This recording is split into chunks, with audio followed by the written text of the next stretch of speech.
ಎಲ್ಲರಿಗೂ ನಮಸ್ಕಾರ. Very good morning. ನನ್ನ ಫಸ್ಟ್ ಮಿನಿ ವ್ಲಾಗ್ ಇದಾಗಿದೆ. ಇವತ್ತು ನಾವು ಹೊರಟಿದ್ದು ಬೆಳಗ್ಗೆನೆ ಎದ್ಬಿಟ್ಟು ಹೊರವನಹಳ್ಳಿ ಮಹಾಲಕ್ಷ್ಮಿ ಟೆಂಪಲ್. ನಾವು ಹೊರಟಾಗ ಮಾರ್ನಿಂಗ್ 7 o'clock ಆಗಿತ್ತು.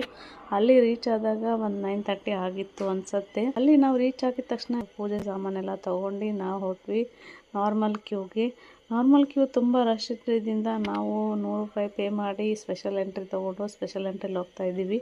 ತುಂಬಾ ಚೆನ್ನಾಗಿತ್ತು ದರ್ಶನ. ದೇವಸ್ಥಾನದೊಳಗೆ ಹೋಗ್ತಿದ್ದಂಗೆ ಒಂದು ಬ್ಯೂಟಿಫುಲ್ ವೈಬ್ ಸಿಕ್ತು. ಒಳಗೆ ಆಚೆ ಬರ್ತಿದ್ದಂಗೆ ನೆಮ್ಮದಿ ಆಯಿತು. ಅಲ್ಲಿಂದ ಹೊರಗೆ ಬರ್ತಾ ನಮ್ಗೆ ಗೊತ್ತಾಯಿತು ದೇವಸ್ಥಾನದಲ್ಲಿ ಪ್ರಸಾದ ಸಿಗ್ತಾ ಇದೆ ಅಂತ. ಪ್ರಸಾದನ ಯಾರು ಮಿಸ್ ಮಾಡ್ಕೊಳ್ತಾರೆ ಹೇಳಿ. ಅದಕ್ಕೋಸ್ಕರ ಪ್ರಸಾದ ತಿಂದು ಆಚೆ ಬರ್ತಾ ಇರುವಾಗ ನನ್ನ ಮಗನ ಕಣ್ಣಿಗೆ ಹಾರ್ಸ್ ಕಾಣಿಸ್ಬಿಟ್ಟು. ಅನಿಮಲ್ ಲವರ್ ಆಗಿರೋ ನನ್ನ ಮಗ ಹಾರ್ಸ್ ನೋಡಿದ ತಕ್ಷಣ ಎಲ್ಲಿ ಬಿಡ್ತಾನೆ. ಅವನ್ನ ಹಾರ್ಸ್ ರೈಡ್ ಮಾಡ್ಸೋಣ ಅಂತ ಹೊರಟ್ವಿ. ಬಟ್ ಅವನೊಬ್ಬನಿಗೆ ಅಲೋ ಇಲ್ಲ ಅಂತ ಹೇಳಿದ ಕಾರಣ ನನ್ನ ಹಸ್ಬೆಂಡ್ ಕೂಡ ಅವನ ಜೊತೆ ಹಾರ್ಸ್ ರೈಡಿಂಗ್ ಮಾಡಿದ್ರು.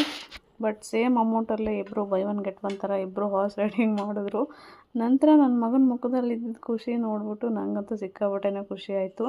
ಅಲ್ಲಿಂದ ನಾವು ಹೊರಟಿದ್ದು ದೈವರಾಯನ ದುರ್ಗ. ಇದು ಹೇಗಿತ್ತು ಅಂತ ನಾನು ನನ್ನ ನೆಕ್ಸ್ಟ್ ಮಿನಿ ಬ್ಲಾಗಲ್ಲಿ ನಿಮಗೆ ತಿಳಿಸ್ಕೊಡ್ತೀನಿ. Thank you so much. Bye ಎಲ್ಲರಿಗೂ.